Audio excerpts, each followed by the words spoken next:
퇴직자분들은 가장 글쓰기에 좋은 분들 중에 하나가 아닌가 그런 생각이 들어요. 퇴직을 하면서의 가장 특권이 뭡니까? 지금까지 수십 년 동안 직장에서 눈칫밥 먹고 살았던 그거에서 자유로워지는 건데, 이 자유를 또 다른 사람들에게 억압받을 필요는 없잖아요. 이 영상을 클릭하신 분은 이미 퇴직하신 분이나 곧 퇴직을 앞두신 분이나 아니면 그냥 퇴직하고 싶은 직장인 중 한 명일 것입니다. 그것도 아니라면 이야기해주는 골스팬 구독, 좋아요, 고고! 네.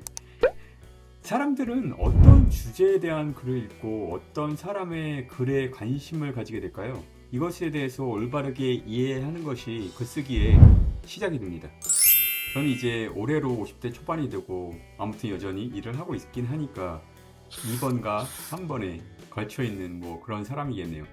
또 제가 일을 카피라이터로 시작했으니까 글쓰기는 저희 직업과도 떨어질 수 없는 그런 주제겠네요. 퇴직하고 여러 가지 일을 할 수 있겠지만 자신을 되돌아보고 더 많은 사람과 소통하는 방법으로 글쓰기는 굉장히 좋은 취미가 될 수 있다고 생각합니다. 그리고 정말 재능 있는 분들은 그게 또 다른 수익원이 될 수도 있겠죠. 하지만 저는 글쓰기의 시작을 돈을 벌기 위한 수단으로 처음엔 접근하지 말았으면 좋겠습니다. 그래야 좀 더 자기다운 즐거운 글쓰기가 될 수 있을 거라고 생각하고, 사실 이게 퇴직자의 특권은 아니겠습니까? 직장에서 내내 눈치 보고 살았는데 퇴직해서까지 남의 눈치를 보고 살 필요는 없잖아요. 퇴직을 하고 나서라도 여전히 돈을 버는 게 중요할 수 있겠지만 비중상으로는 돈을 버는 것보다는 자신의 즐거움에 좀 더 집중하는 것이 더 좋지 않을까 그렇게 생각합니다. 언제 죽을지도 모르는 그런 세상 아닙니까? 네, 그럼 첫 번째, 주제 설정에 대해서 얘기해 보도록 할게요. 그럼 어떤 주제를 가지고 글을 쓰면 좋을까요? 누군가 내 글을 읽어주기를 바란다는 전제로 두 가지 주제 중에 하나를 선택하는 것이 좋습니다. 첫 번째, 많은 사람이 관심을 갖는 주제를 특정 타겟으로 제한해서 이야기하기.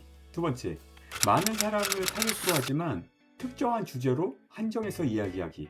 1번의 예를 들어볼까요? 오늘 제 영상의 주제가 1번의 경우입니다. 퇴직자를 위한 글쓰기.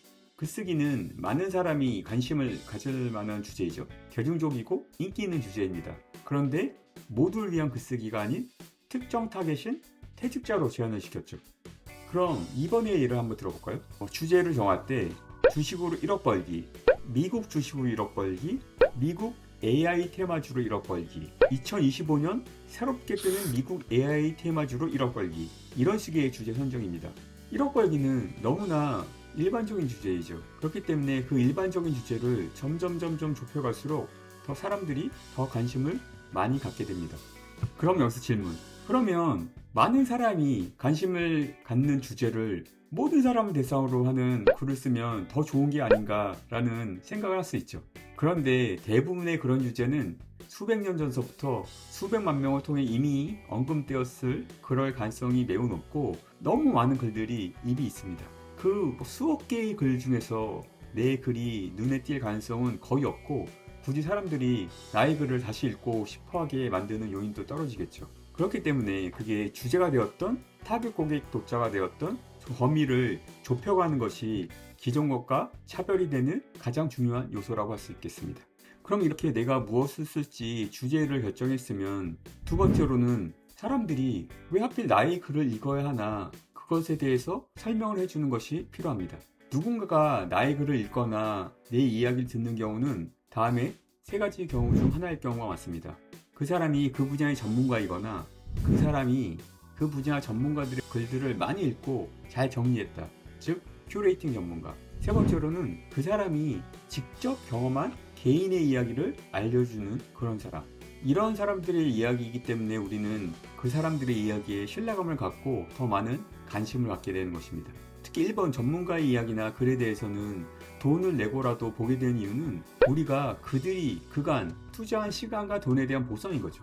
한 분야의 전문가가 되려면 아무튼 10년 이상은 그 주제에 대해서 파고든 사람일 텐데 그 10년의 시간을 돈을 내고 사는 거라고 생각할 수 있습니다. 이번 큐레이팅 전문가도 마찬가지입니다.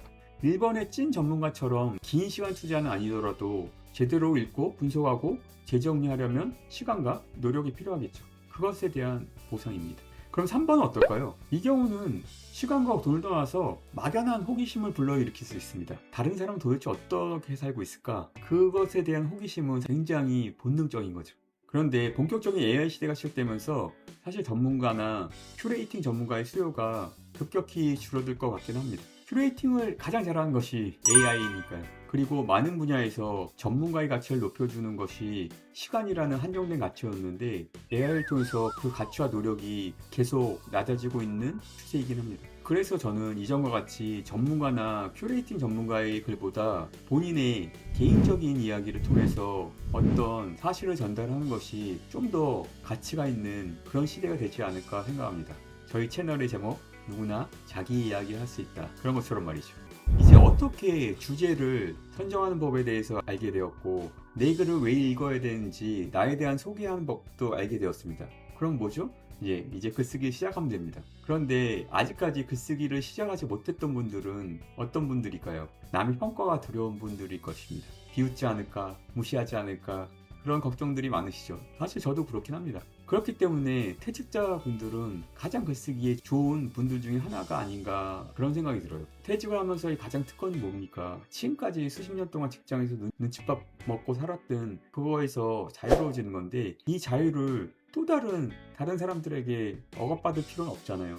다른 사람이 어떻게 평가하든 말든 자유롭게 그냥 마음대로. 하지만 아까처럼 어느 정도의 가이드를 가지고 시작하시면 누구나 즐겁고 재미있는 글을 쓸 수 있을 거라고 생각하고, 심지어 훌륭한 작가가 돼서 수익도 창출할 수 있는 그런 기회가 될 수 있을 거라고 분명히 생각합니다. 오늘은 이렇게 퇴직자분들을 위해서 과감하게 글을 쓸 수 있는 방법에 대해서 이야기해봤는데, 꼭 퇴직자가 아니더라도 누구에게나 적용할 수 있는 룰에 대해서 말씀드린 거니까 독자를 위한 글을 쓰되 너무나 평가에 연연하지 않는 그런 글쓰기를 즐길 수 있는 분들이 되었으면 좋겠습니다. 누구나 자기의 이야기를 할 수 있다. 이야기해준 애였습니다. 안녕. 누구나 자기의 이야기를 할 수 있다. 이야기해주네.